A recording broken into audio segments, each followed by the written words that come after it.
Hi, and welcome to my channel. In anticipation of the new Final Fantasy XVI, I thought I'd put together a list of my top 5 recommendations on where to start for newcomers to the Final Fantasy series. Personally, I'm a big Kingdom Hearts fan, so I picked ones that are close in feel and in gameplay to the Kingdom Hearts series, so if you have similar taste, here are 5 Final Fantasy games that I think you would enjoy. And if you're interested in hearing more Final Fantasy content from me, give this video a like, it helps me out a lot. With that said, let's go ahead and jump in. First off, I recommend Final Fantasy X. This one is a very classic Final Fantasy game, and it's a good entry game to get used to the gameplay and the mechanics of the older Final Fantasy games.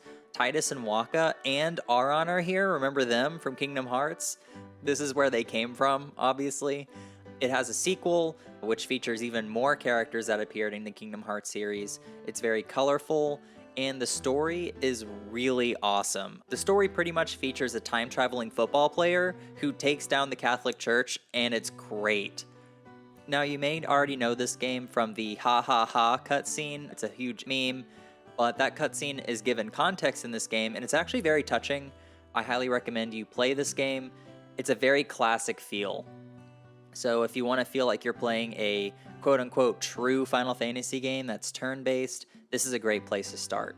It's playable on PlayStation 2, 3, 4, 5, the Vita, PC, Switch, Xbox One, and Series X. So if you're going to play any one of my recommendations, this is probably the most easily accessible one. The only warning I would give you with this is that the leveling up system is mega complicated, and you also have to learn a fictional sport halfway through, and if that doesn't sound like a selling point, then who knows, but it's a lot. It's definitely a lot to learn, so just as a warning. The next one that I would recommend isn't a mainline title, but it's Final Fantasy Type 0. This is a one and done story. There's only one game in this little series here, but features an army battalion of different students, and each student has like a special power, a special weapon. It's very Organization 13-esque. This is almost an Organization 13 game. You can choose which students to play as, and you can choose which ones to follow you in your party. It has very action-oriented gameplay and shorter levels, so if you want to play in smaller bursts, this is a really good game to start with. It was originally made for the PSP, that's why it is a little shorter, but it was recently ported in HD to other consoles. The story also features very similar themes to the Kingdom Hearts series, like loss and memories along with friendship. So if you want a Kingdom Hearts core story, this is a game to check out. Also, once you finish the game, there's a new Game Plus, which offers new cutscenes and additional lore. No spoilers, but if you care about complicated stories, definitely beat the new Game Plus. You won't regret it. The downside with this one is that the computer players can be a little dumb when they're in your party, but anybody who's played Kingdom Hearts and is familiar with Donald not healing you when you need him to should be used to that by now. This game is currently accessible on PlayStation 4, 5, Xbox One, and Series X, PC, and you can always play the original one on PSP. And what's cool about the PSP one is, if you have a friend with a copy of the game and a PSP, you can actually play a really cool co-op mode, so that's something. The next one is Final Fantasy VII Remake. A lot of people, when they're recommending Final Fantasy games to people, will recommend the original Final Fantasy VII, and I'm going to say something that's a little controversial to the Final Fantasy fan base, but unless you're already nostalgic for the PlayStation 1 and older games in general, Final Fantasy VII may not look as charming as you remember it looking or may think that it looks. It's just visually hard to get into if you've never played a game like this before, and so I would recommend the remake. The characters are very charming and memorable. A lot of them are featured in the Kingdom Hearts series. The gameplay is real-time and more action-oriented. It plays at a similar pace to Kingdom Hearts. The story is not a 1-1 retelling of the original, so any memes that you've heard of the original game that feature spoilers may not carry over here. It is also very complicated and gives me that nostalgic feeling of playing Kingdom Hearts 2 with no context. Lots of rabbit holes to jump through, if that's your kind of thing. Overall, the game feels pretty short, but if you're like me, that means you might actually finish it, which is great. The major plot points are very similar to the Paper Mario series, where you go to a very memorable location and you do a fun, memorable thing, and then you move on to the next section. All the set pieces are very iconic and very enjoyable. The downside here is that the ending does drag on a bit, but there's a sequel that they're working on which comes out soon, so hopefully they'll fix those errors, and if you like it, you have a whole other one to play soon. You can check this game out on PlayStation 4, 5, Xbox One, and Series X. I wouldn't be surprised if they announce a PC port soon, so keep an eye out for that as well. I'm a little biased here. This one is actually my favorite, and this one is Final Fantasy XIII.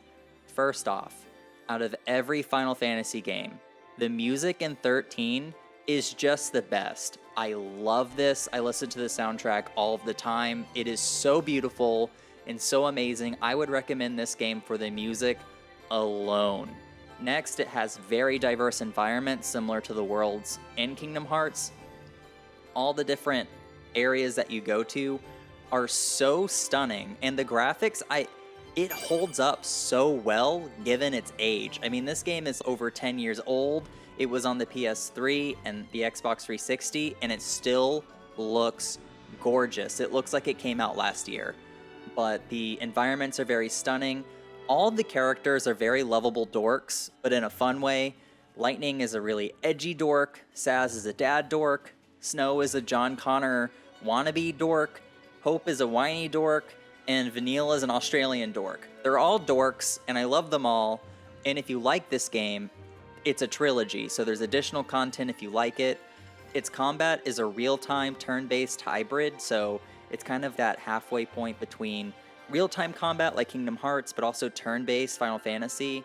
But it's a good way to dip your toe into slower strategic combat, and it's also just very appealing to watch the bars refill and the numbered damage. A lot of critiques for this game say that, oh, it's a hallway, you're just running from point 1 to point B.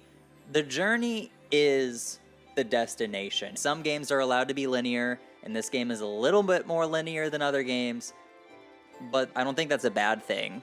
Yes, it's a hallway, the same way Undertale is a hallway. It's a very fun hallway. Highly recommend. It's one of my favorite games of all time. A very beautifully made game, and the fact that it has not been ported to next-gen consoles or on Switch is a crime. Anywho, you could play this game on PlayStation 3, Xbox 360, and it's also backwards compatible to the Xbox One, the Series X, and you could check it out on PC. And the last game that I would recommend is actually the last mainline Final Fantasy game, Final Fantasy XV. So this one is directed by Tetsuya Nomura, who is the same director of the Kingdom Hearts series and the Final Fantasy VII remake. It features almost the exact same gameplay as the Kingdom Hearts series, but a little bit more refined, and there is lots of content here. There's an anime series, an arcade beat-em-up, a movie. Noctis is a Tekken DLC character. There's a novel based off of a canceled DLC section of the game. There's a chibi mobile port of this game that's also on mobile and on Switch. There is so much stuff here if you like the game. There's also DLC that features playable segments and campaigns with the party members who travel with you during the game, which is great. And it features my favorite RPG villain ever. This villain is so cool. He's menacing, he's relatable, he's evil, he's great.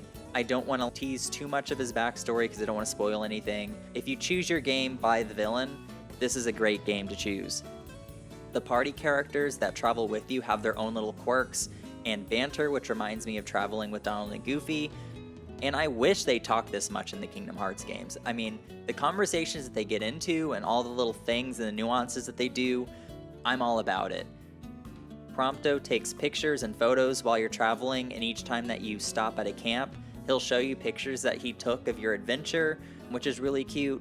Ignis is the cook of the party, and so you can collect ingredients and you can have him craft different dishes for you to eat, and it boosts your stats in various ways. And Gladius is a musclehead, so he's all about working out, and you can always spar with him. It's such a great dynamic between these characters, and honestly, I love just standing around and listening to them banter. It's great. Another pro in this game is everybody in it is hot. Everyone in this game is hot. Every single person. And so, if you like playing a game with hot people, this is the game for you. The ending does feel a little rushed, but I think the amount of content it got post-launch with the DLC and being able to switch to other playable characters in the middle of combat, I think it makes up for it. I really like this game. It's such a fun game. It's such a fun open world Final Fantasy game, and it's currently playable on PlayStation 4, 5, Xbox One, Series X, and then PC. But yeah, it's a very good game. Highly recommend. And the best part with the Final Fantasy series is it's an anthology, so every numbered game is completely separate from every other numbered game, and so you could start with any of these, and you don't have to play any other Final Fantasy games to get them. A lot of them are different. You can hate some of them, love others. So, do any of these seem worth a try? Let me know along with any games I may be missing, and consider subscribing if you played any of these. Thank you so much for watching, and I will talk to you again next week.